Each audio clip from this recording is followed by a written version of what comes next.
Hi guys, welcome to I dream. నేను మీ Chanakya. And last time కూడా మనము ఈ టాపిక్ గురించి డిస్కస్ చేసాం. అదేంటంటే మనకు మంత్లీ ఇన్కమ్ కోసము కొన్ని చోట్ల మనం ఇన్వెస్ట్మెంట్ చేస్తూ ఉంటాం. సో అలా ఇన్వెస్ట్మెంట్ చేసిన వాటిలలో కూడా కొన్ని రాంగ్ ఇన్వెస్ట్మెంట్స్ అనేది కూడా పక్కా ఉంటాయి. కొన్ని తప్పులు అనేది కూడా చేసి, అరే మంత్లీ ఇన్కంలో మనకి ఇంత వస్తుంది కదా అని మనం ఎక్స్పెక్ట్ చేసినప్పుడు రాకుండా వెళ్ళిపోయిన సందర్భాలు, నష్టపోయిన సందర్భాలు, ఇలాంటివన్నీ బోల్డెన్ ఉంటాయి.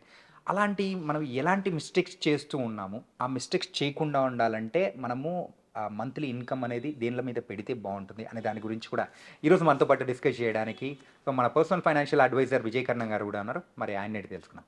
Hi sir. హలో అండి. సార్, లాస్ట్ టైం కూడా మనము ఈ టాపిక్ గురించి డిస్కస్ చేసుకున్నాము. దాని అవును. గురించి కూడా మంచి సలహాలు అనేది కూడా ఇచ్చారు. అవునండి. ఏంటంటే మనకు మంత్లీ ఇన్కమ్ కావాలి. సో కాబట్టి నేను ఎక్కడో చోట ఇన్వెస్ట్మెంట్ చేసేసామంటే మనకు మంత్లీ వస్తుంటుంది.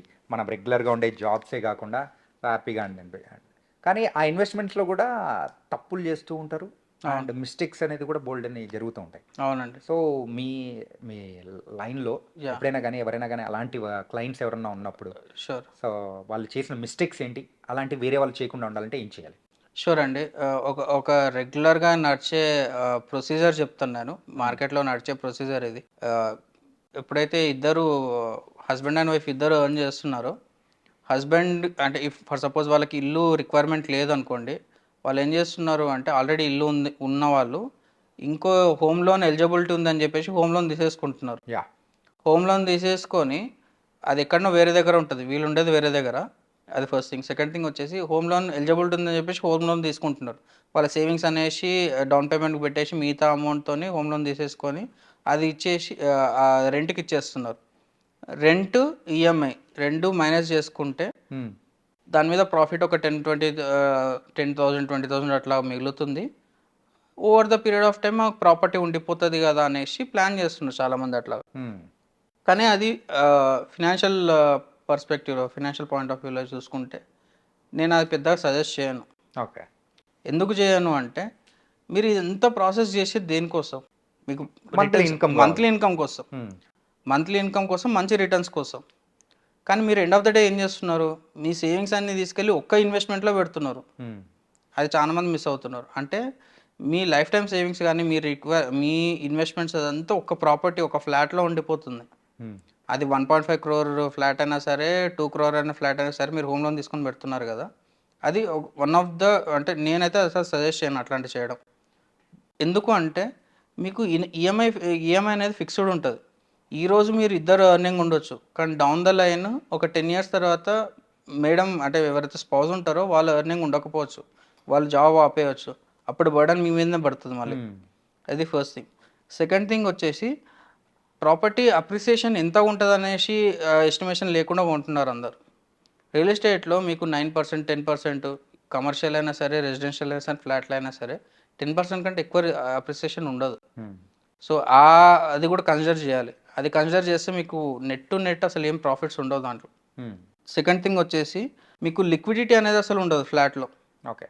మీకు మంత్లీ ఇన్కమ్ కోసం మీరు ఎంత చేస్తున్నారు కదా, మీకు లిక్విడిటీ అనేది అసలు ఉండదు. అంటే మీకు ఏదైనా ప్లాటే ఉంది, పెద్ద ప్లాట్ ఉందనుకోండి, దాన్ని ఏదైనా పార్ట్స్ చేసి అమ్ముకుంటే అన్నా మీకు ఏదైనా లిక్విడిటీ ఉంటుంది. కానీ ఫ్లాట్ కానీ ఏదైనా ఇన్కమ్ జనరేషన్ కోసం కమర్షియల్ ప్రాపర్టీ తీసుకుంటే దాని లిక్విడేషన్ ఏముండదు. అమ్మితే మొత్తం అమ్మేసేయాల్సిందే, లేకపోతే లైట్ తీసుకోవాలంటే వేరే ప్రాపర్టీ కోసం చూసుకోవాల్సి వస్తుంది.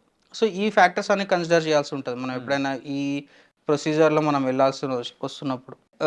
మీకు రెంటల్ వచ్చినన్ని రోజులు ఈఎంఐ టేక్ కేర్ చేసుకుంటుంది. కానీ ఎప్పుడైతే రెంటల్ ఏదైనా ఒక సిచ్యువేషన్ వల్ల ఒక 2-3 months రెంటల్ ఆగిపోయింది అనుకోండి, ఆ ఈఎంఐ బర్డన్ మళ్ళీ మీ మీద పడుతుంది. యా.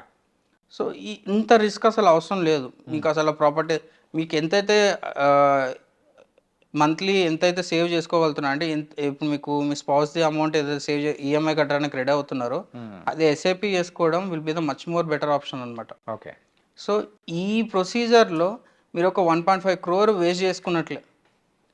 సో 1.5 crore అట్లా చేయడం బదులు మీరు ఒక ఫర్ సపోజ్ ఈ ఎస్ఐపిస్ చేసుకుంటే ఒక 1 crore 1.5 crore మీరు కార్పస్ బిల్డ్ చేసుకోగలిగారు అనుకోండి, దాని నుంచి మీకు 1 lakh ఇన్కమ్ పర్ మంత్ వస్తుంది అనమాట. ఓకే. సో కంపేర్ చేసుకోండి, ఫ్లాట్ నుంచి మీకు నెట్ టు నెట్ ఒక 20-30,000 అప్రిసియేషన్ బెటరా, లేకపోతే 1 crore 1.5 crore నుంచి 1 lakh per income per month without any hassle, అంటే ఎటువంటి ఇబ్బందులు లేకుండా 1 lakh డైరెక్ట్ మీ అకౌంట్లో పడడం ఇంపార్టెంటా, అంటే ఏది కంఫర్టబుల్ ఉందో చూస్ చేసుకుంటే you will get your answer అనమాట. యా.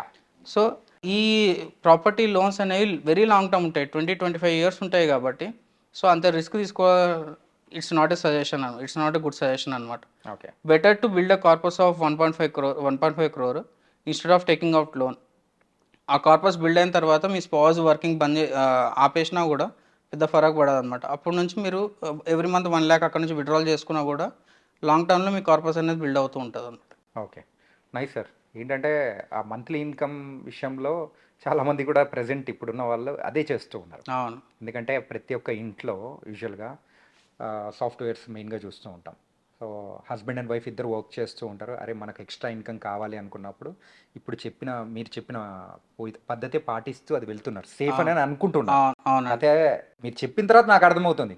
అరే నాకు కూడా ఒక వన్ ఆఫ్ ద టైంలో అట్లా అనిపించింది. అవును. బట్ ఇట్స్ నాట్ సేఫ్ అని, అది కూడా మనం ఎక్కడ పర్ఫెక్ట్గా ఇన్వెస్ట్ చేస్తే బాగుంటుందని కూడా చాలా చక్కగా వివరించారు. Yeah, so thank you so much sir. Thank you అండి.